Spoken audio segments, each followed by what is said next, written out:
Today we're going to look at a passage in 1 Timothy chapter 6. There are a lot of people who have a misconception about the gospel and the purpose of the gospel. And they think of it as what we can gain in this life, that if we follow Christ, that there's some reward in this life for following Him. Now, it may be that we are blessed in this life. It could be that we are blessed abundantly in this life.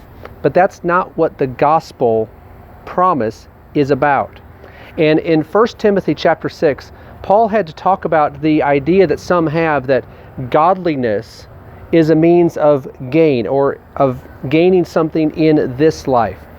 Now, he had to dispel that misconception. However, he would go on to say in this passage we're going to be reading that godliness does lead to gain, but it's not often what people are thinking of.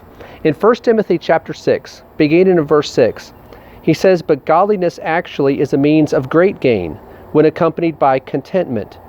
For we have brought nothing into this world, and we cannot take anything out of it either.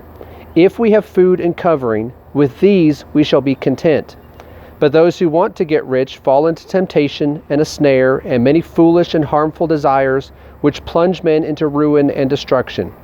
For the love of money is a root of all sorts of evil, and some, by longing for it, have wandered away from the faith and have pierced themselves with many griefs." Here in this passage, Paul said that godliness is a means to gain. And in fact, he says of great gain, but it's not of things pertaining to this life. Godliness and following the Lord and obeying the gospel is about something that we gain beyond this life or after this life. And so that's why he says it's a means of great gain when it is accompanied by contentment. Contentment where we are not worried about what we might gain in this life, where we're not just focused on what we can obtain here. He would say in this passage that the love of money is the root of all sorts of evil. Not money itself. That can be a blessing from God. But the love of money, where we value that more than we value God, more than we value the reward that comes by following Christ. That is a root of all sorts of evil. He talked about in verse 9, those who want to get rich. We sometimes think of those who are rich as being in danger of having the love of money. That's certainly true. But we don't have to be rich to fall into this temptation and snare that he talks about. He just says those who want to get rich.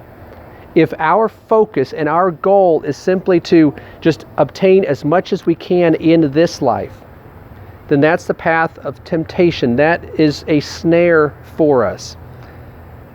We need to focus instead on godliness and what we can do to please the Lord while being content with whatever blessings He provides for us here. Whether it's much or whether it's little, be content. If we have food and covering and that's all that we have, well, we are to be content. If we have an abundance, he would go on later in this chapter and talk about those who are rich. Tell them, don't fix your hope on the uncertainty of riches, but on God who richly supplies us. Don't focus on the riches. Don't put your trust in riches. Put your trust in God. And so we need to have this godliness coupled with contentment, where we are following God, we're striving to be like Him, and we are content with whatever we have in this life. Because when we lose our focus, and we're focused on what can we gain in this life, or we think that by following Christ, that's the path to wealth, and that's the path to riches, we've missed the point. We are to be like God. We are to be godly in this life, being content with whatever He has provided us with, and not fall into the trap of this love of money and wanting to get rich, and that is the supreme goal that we have. Our goal needs to be pleasing the Lord.